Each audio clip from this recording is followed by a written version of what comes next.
Hello, our dear viewers and listeners. Welcome to TVBI, the school on air program of Tagum City National High School. This is your teacher host, Ma'am Hanime Kase. Today, you will be learning about active and passive voices. A lesson in grade 7 English, quarter 1, module 3. So get your modules, your writing pen, and your paper, and be comfortably seated in the comfort of your homes. Let me give you our teacher broadcaster, Teacher Leia L. Agno. Hello viewers and listeners. We are very glad that despite this pandemic, we were able to continue learning through our Teleradio Eskwela. Towards the end of this episode, we are supposed to differentiate from active and passive voice in a sentence, convert sentences from active to passive voice, and use active and passive voice in different, meaningful, varied contexts. But before we proceed with our lessons, let us first try to answer at least 5 from the following questions in Let's Try on your modules. Let us see if you have remembered anything about active and passive voice from your elementary days. Are we all ready? Let's try. Question number 1. What is the subject in the sentence? The bread was baked by John. What is the subject in the sentence? The bread was baked by John. A. Bread. B. Was baked. C. By. And D. John. You have 10 seconds to answer the question.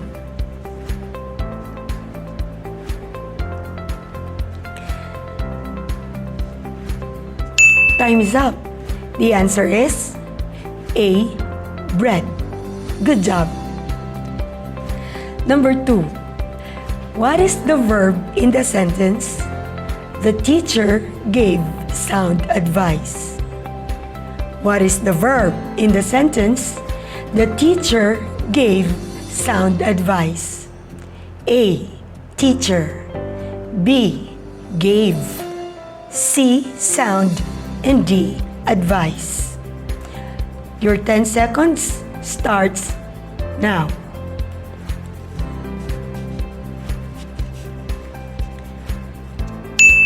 Time is up. The answer is gave.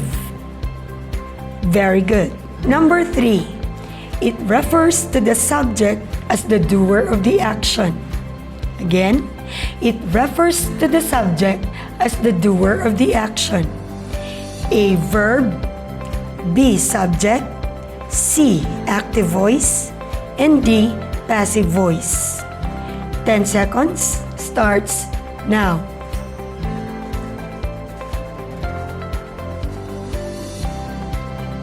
The answer is letter C, active voice. Good job. For items 4 to 5, you are to write A if the sentence is in active voice and P if it is in the passive voice. Number 4. The painting was created by the great artist. The painting was created by the great artist. 10 seconds starts now.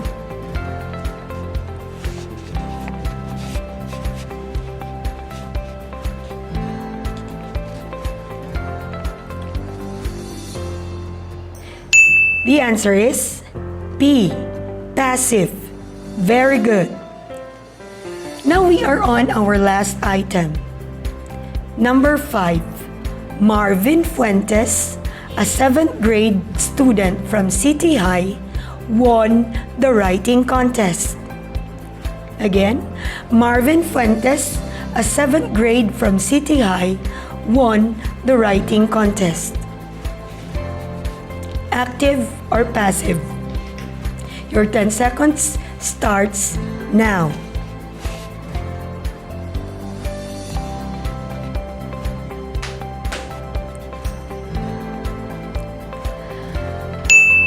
The answer is active. Now, You can answer on your own the remaining question at your own pace. Good luck! May I ask you, what have you learned from the activity earlier? Do you have any idea or does it ring a bell now about active and passive voices? Very good. What do you think is the importance of active and passive voice in real-life conversations? Great idea! To understand this topic, we have to be familiarized with the subject and the verb in the sentence.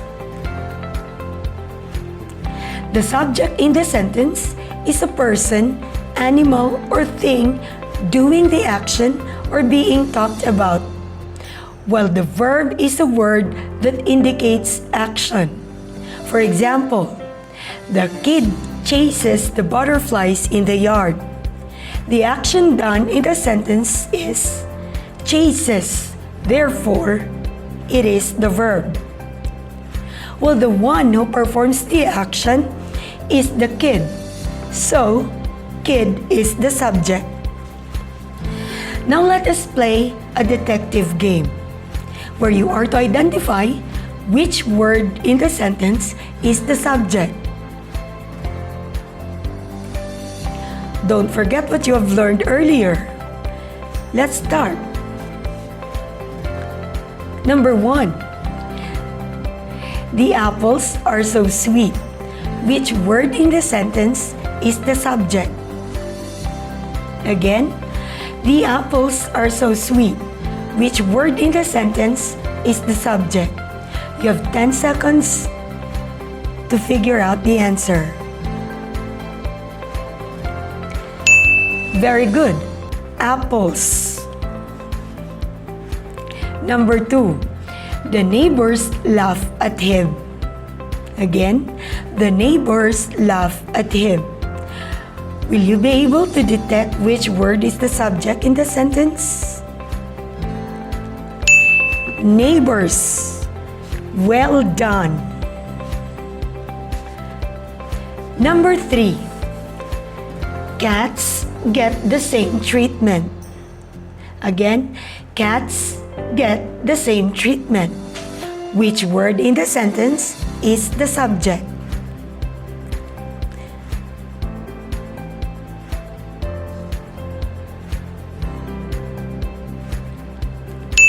Cats. Good job. Now for the last one. The rabbits sit in the yard. Which word is the subject? Good job. Rabbits. Time for another game called Verb in the Picture. You have to figure out what are they doing. You have to supply the verb in the sentence. Use the pictures as clues. Are you ready? Let's start. My sister blank a car. My sister blank a car. What is the verb in the sentence?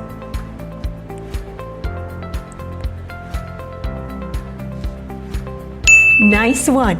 The verb is drives. For item number 2. Verb in the picture. My brother blank vegetable in the market. What is he doing? My brother blank vegetables in the market. What is he doing? Great job! The verb is buys. Moving to the last one. Verb in the picture. Mia blank a letter to her best friend. Mia blank a letter to her best friend. What does Mia do?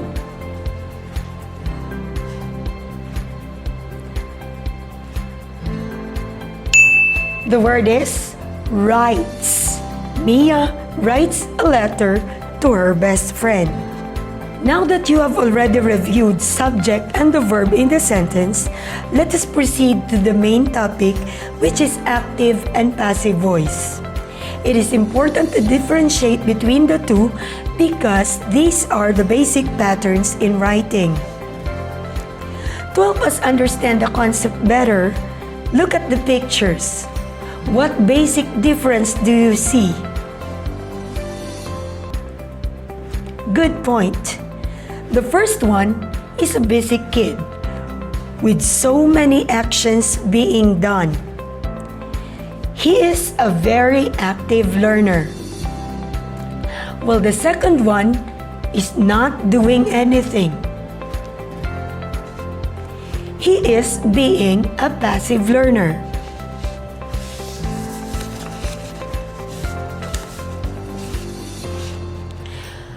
Today's topic holds similar truth. But how? First, let us define voice. Voice is the structure that a verb takes, which tells us whether the subject of the verb performs or receives the action.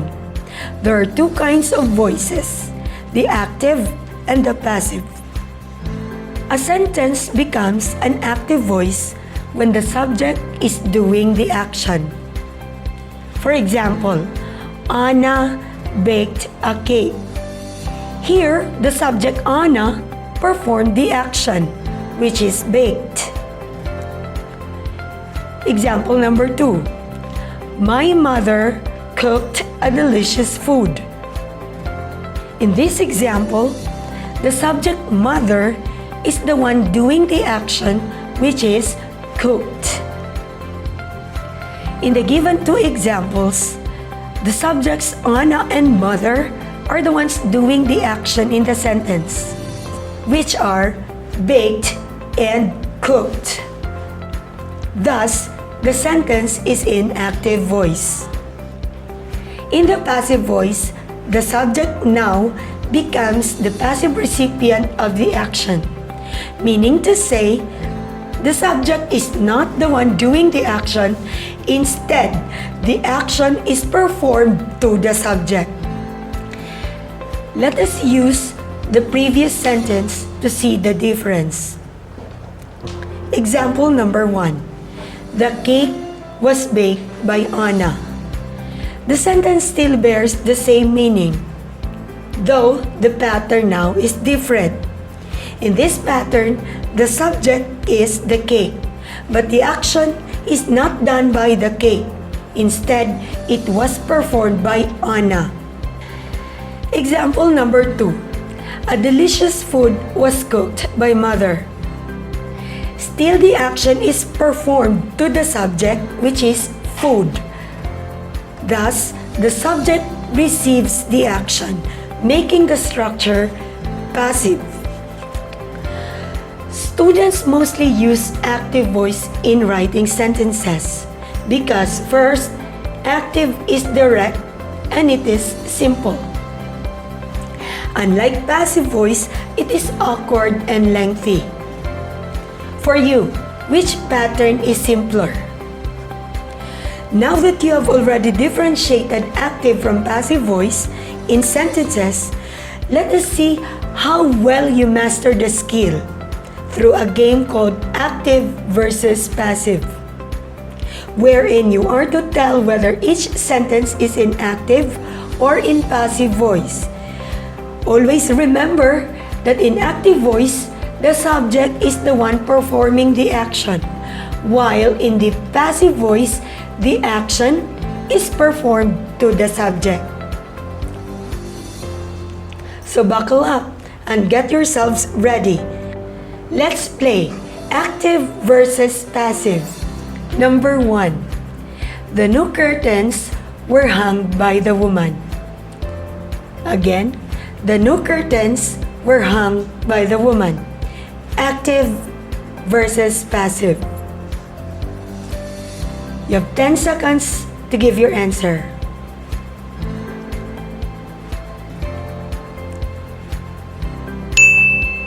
You got it right. The sentence is, in passive voice. Number 2. The new building was constructed by the worker. The new building was constructed by the worker. Active or passive?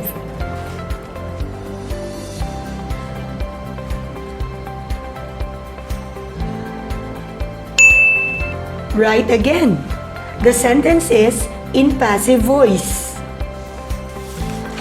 For number 3, the brave fireman entered the burning building. The brave fireman entered the burning building. Active or passive voice?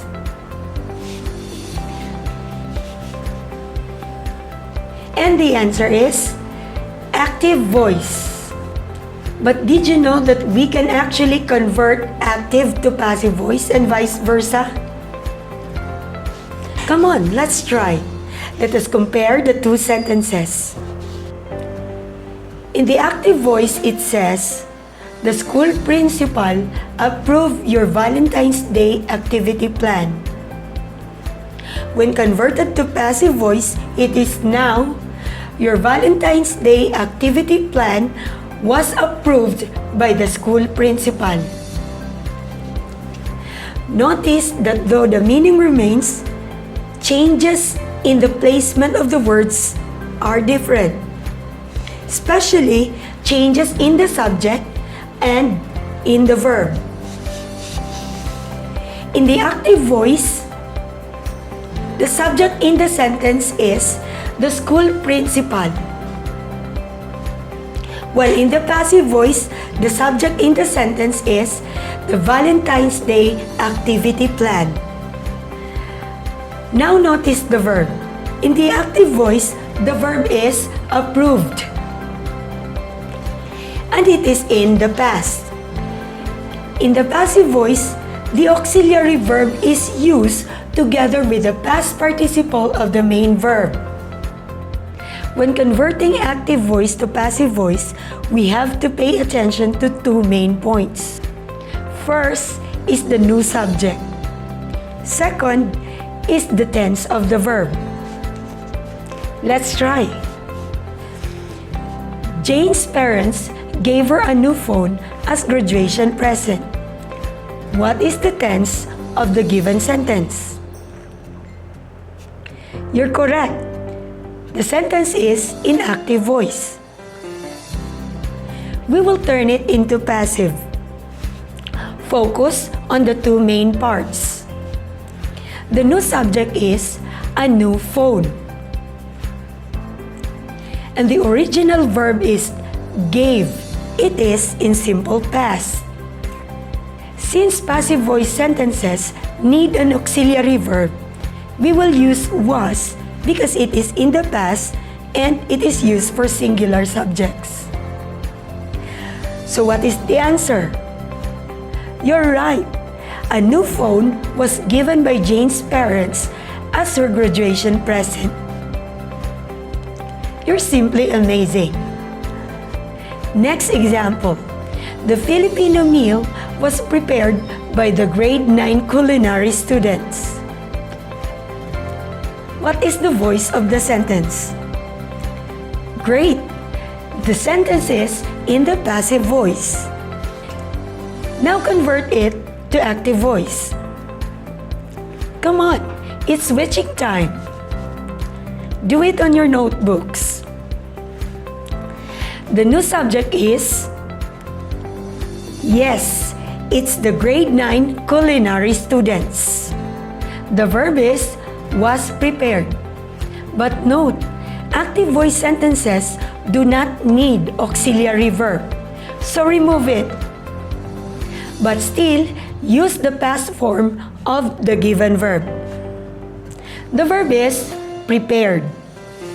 So, the new sentence is, great! The grade 9 culinary students prepared the Filipino meal. Good job! Now you are so ready for the next game. Let's play Think and Reverse. Determine if the given sentence is in active or passive voice. Then, rewrite it to its opposite. Let's start. Number 1. The flowers were planted by Jane and Mary. You have 10 seconds. The flowers were planted by Jane and Mary. You have 10 seconds to figure out the answer.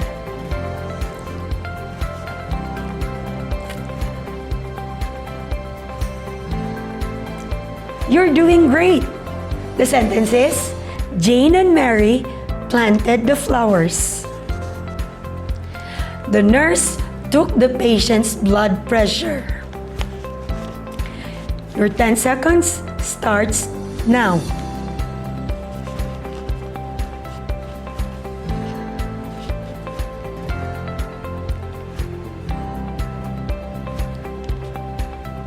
The answer is, the patient's blood pressure was taken by the nurse. For the last item,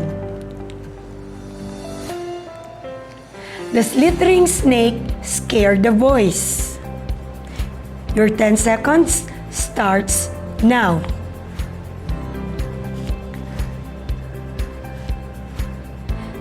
The answer is, the boys were scared by the slithering snake. Well done. For our assessment, please do test 1 to 3, page 13 of your modules. Number 1. It refers to the subject as the doer of the action. A. Verb. B. Subject. C. Active voice. And D. Passive voice.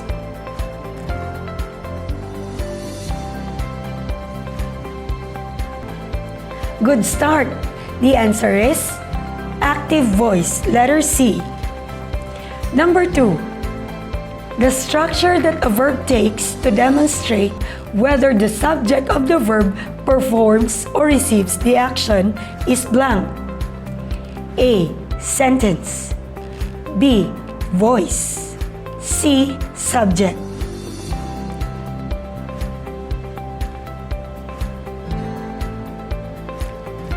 The answer is letter B.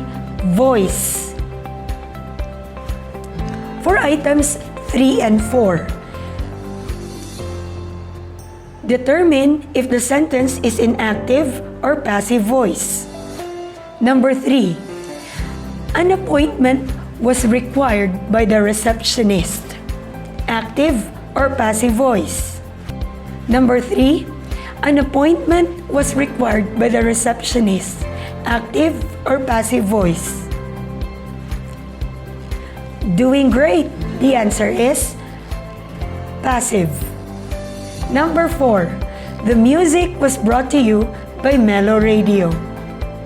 Active or passive voice? Nice one. The answer is passive. For items 5 to 6, you have to rewrite the sentences to its opposite voices. Number 5. The new flat-screen TVs were hung by my father. You have 10 seconds to figure out the answer. Great! The new sentence is, my father hung the new flat-screen TVs. Number 6. The government built the new hospital in record time. The government built the new hospital in record time. 10 seconds starts now.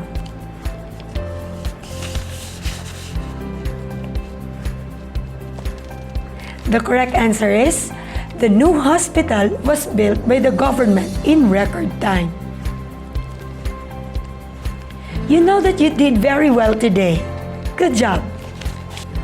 I hope that you learned from our discussion today. Till next time, goodbye. That was great! Thank you so much, Ma'am Leia L. Agno. Thank you, students. viewers and listeners for tuning in. I hope you learned something today. Stay tuned for our next session here at School on Air program of Tagum City National High School.